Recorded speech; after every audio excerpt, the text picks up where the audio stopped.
Anywhere in the world in 18 hours and whatever the nation needs. Loss on the battlefield is expected. And you're doing what the 82nd does. But far from the front lines, it's what you don't see. You understand what everybody's going through. The things you don't always expect. Everyone goes through something that threatens a soldier's safety. Even though you're in the 82nd Airborne Division, every day is not perfect. So far this year, the 82nd Airborne Division in Fort Bragg, North Carolina, has lost 10 paratroopers to suicide.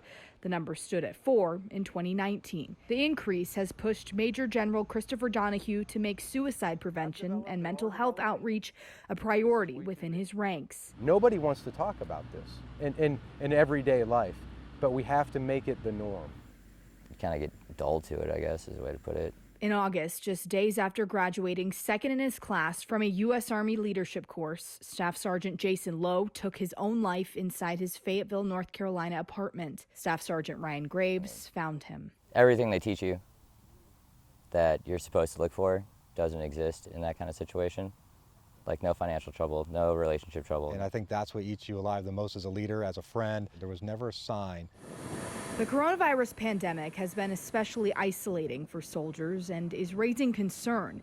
Many return from overseas deployments to mandatory quarantines. Immediately coming off the plane, no ceremony, going straight into quarantine. Visits to family and friends out of state were also put on hold. The way I describe it is COVID has made us a division of strangers, okay? And we're doing everything in our power to bring everybody back together. Suicide is one of the leading causes of death in the United States.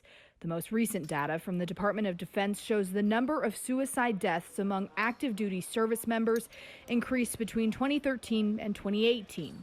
Most service members were enlisted men under 30 years old. You consider every decision you make and the impact on 630 heartbeats that are in your formation. The 82nd Airborne Division is now creating support groups, sober living barracks, and working to train leaders to better help struggling soldiers. Is enough being done? We have to lead the nation.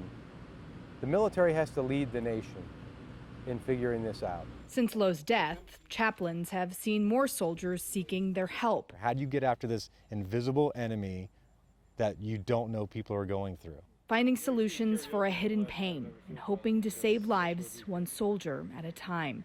Sarah Blake Morgan, The Associated Press.